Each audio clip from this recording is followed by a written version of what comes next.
Welcome back to Learn Academic English, where I teach intermediate and advanced level lessons for English learners around the world who want to take their English to the next level.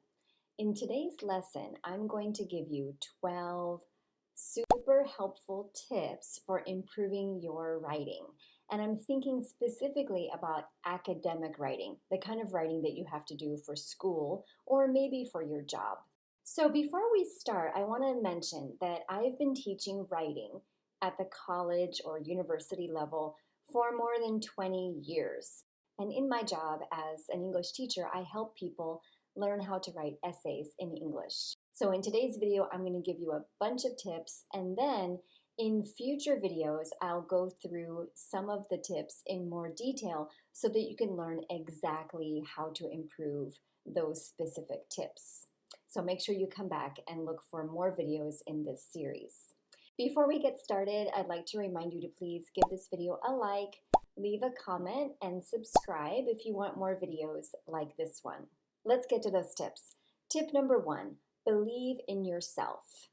It is super important to know that a lot of people struggle with writing essays, but it is something that you can learn how to do. It's a skill, just like any other skill. If you get some good lessons and you practice, you can learn how to do it. I know this because I have seen many people who can't write well in English at all, but with time and hard work, they learn how to do it and they do a great job. Tip number 2, know that your writing doesn't have to be perfect. It's okay for there to be some room for improvement, and let your natural self shine through. Know that your professor will want you to improve and will help you to write better. So don't worry if your writing is not perfect. That's not a realistic goal. Just do your best. Number 3, read and understand the writing prompt. So the writing prompt is the assignment or the question that your professor gives you that you have to base your writing on. And it's really important to take some time to read that prompt and make sure that you understand it well. This is the place where a lot of students get frustrated or confused. They feel like they don't understand the prompt well, and then they don't even know how to get started. But take the time to read the prompt, think about it. If you need to, ask for help. Maybe show it to someone like a friend or a family member, talk about it, and then you can get started with the rest of the process. But don't skip that. Make sure you spend plenty of time reading and understanding the prompt so that you know exactly what you need to do. Tip number 4, understand the expectations of the assignment. Most of the writing assignments are going to have a minimum number of pages or words, and there may be other expectations of style and language. So make sure that you understand what those expectations are. Also, you might want to see if your professor has given you a grading rubric. A grading rubric is a handout that shows you exactly how the professor is going to grade your essay. And that's a really important place to start because it shows you exactly what the professor is looking for.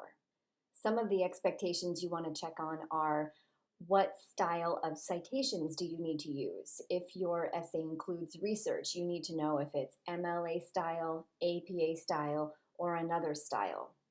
You also might want to check about language expectations. Is it a personal essay where you're going to use the word I to express your opinion, or is it something more formal where you're going to avoid using I? Tip number 5, brainstorming and outlining. So to brainstorm is to get all of your ideas from your mind down onto a piece of paper. And the purpose of brainstorming is that it helps you to collect your ideas and start to put them together into sections or points that you can use to help you support your ideas. Brainstorming is really important because sometimes you look at the prompt and you say, oh, I don't know what to write about. But once you start brainstorming, you can get ideas and then organize them together. Outlining is where you take those ideas from brainstorming and you organize them into a map that is going to help you to stay organized while you write. So a lot of people want to skip these steps. They just want to start writing. But it's really important to do them because it's very easy to get lost while you're writing. But if you do good brainstorming, which will give you good ideas, and then if you do outlining, which will help you stay focused and organized, it will help you to write your essay faster and more effectively. Number 6, once you've done your brainstorming and outlining, it's time to start writing. And my tip for starting to write is that you should always start with your thesis statement. Now, I'm going to do a video all about thesis statements soon, but for now, you need to know that a thesis statement is the most important sentence in your essay.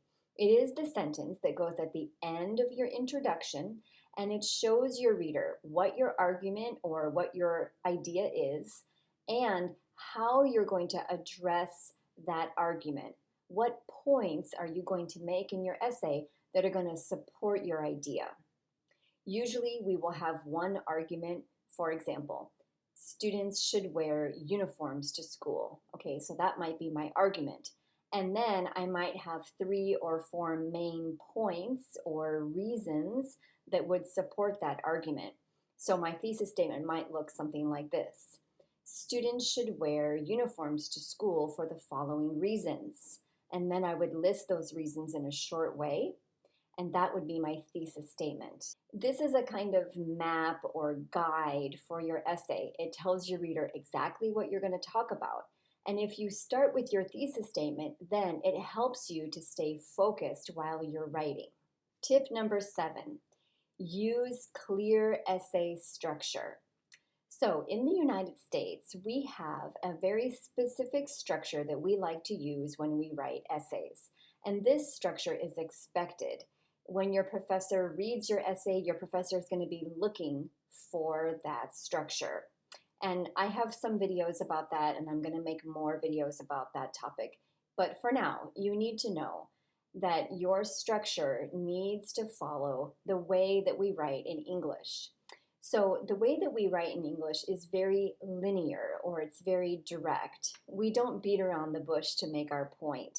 Instead, we go directly to the point.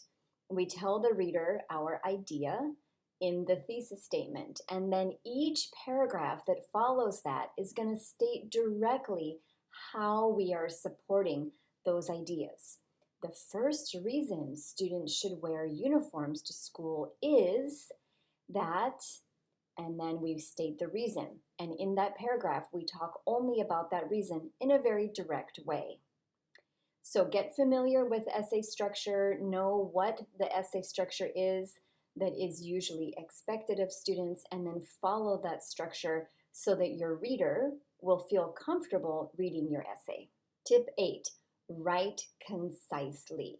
What does concisely mean? Concisely means in a clear, short way.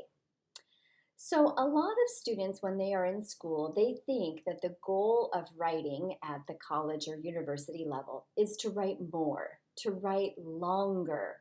But it's important to know that while you have to write long essays, you don't just write more words. You should be supporting your essay with good ideas, but you don't want to have too many words to explain your ideas. In other words, you should try to explain your ideas in a short, clear, effective way. How can you do that? Make sure that you choose the best vocabulary to explain what you want to say, and avoid overusing unnecessary words. I have a video all about how to write concisely that I'll link above, where you can learn more about this. Tip 9. Don't repeat the same words over and over again. So this is usually a habit of younger writers who haven't developed their vocabulary enough, or they just are not familiar with what's expected at the college or university level. But one thing that you should do is avoid repeating the same words. Your reader will expect more variety in your vocabulary and will probably notice if you tend to use the same words over and over again. So what you want to do is, when you're done writing your essay, read through your whole essay again and look for words that you use over and over again. If you notice that, then try to switch out some of them for some synonyms or words that have a similar meaning. Tip 10, use academic style. Using academic style means that when you write, you use a more formal or serious tone. This is your persona as a college or university student, that you are informed and that you write in a way that's different from the way that you talk. So there are many tips for using an academic style, and I'll link a video for that above. But keep in mind that you want to avoid abbreviations, avoid using texting language, avoid slang, and avoid really casual language, things like, you know what I mean, or I'm going to talk about. Instead, we want to use more formal or serious style when we write. Tip 11, know how to cite sources.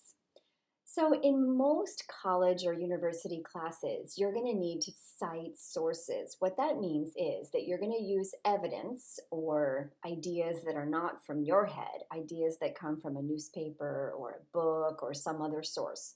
You're going to need to use sources and then put that information in your essay to make your ideas stronger. But in the United States, we have some very strict rules about using sources. If we use an idea that we read in a newspaper and we put it in our essay, we have to make sure that we show exactly where we got that information. If not, we can actually have some serious consequences, like getting an F or sometimes even worse. So it's important to follow those rules. And I have a guide that explains how to do that step by step. But basically, let's pretend that you're writing an essay and you read an article that includes some information that Barack Obama, the former president, said, and you want to put that in your essay. So what you want to do then is you're going to say, according to Obama, comma, and then use some quotation marks and put his idea in the quotation marks. On the last page of your essay, you're going to make a list of all the sources or articles, books, etc., that you used in your essay. That's the very basic rule, but there's a lot more to it that you can learn as you develop your writing skills. Finally, tip 12, make a strong first impression. So a lot of professors are going to make a judgment about you based on the first part of your essay. So you want to make a strong first impression. And I always give my students two main tips for this. First of all, think about the format of your essay. What does your essay look like? Your essay should look the correct way. There is a format that we usually use, and you want to make sure you follow that format so that your essay looks good. I always tell my students that, just like if you go to a job interview, you're not going to walk in your pajamas, right? The same thing with your essay. You want to make sure that your essay looks good, the way that it's supposed to look. Next, start your essay strong. So think of a good and interesting title, and then make sure that your introduction paragraph is strong with correct language. Make sure that there are no mistakes, etc. Because that's the first part of your essay that your professor is going to read, and you want to make a strong first impression. So those are my 12 tips for academic writing. It's a lot of information, and keep in mind that I have a lot of other videos about writing, and I will be making more of them to address some of these specific topics. If you have a question, let me know, and in the comments below also, I would love to know which of these tips was new for you, or which of these would you like more information about? Don't forget to leave a comment, give this video a like, and subscribe if you found it helpful. Thanks so much, take care, and I'll see you next time.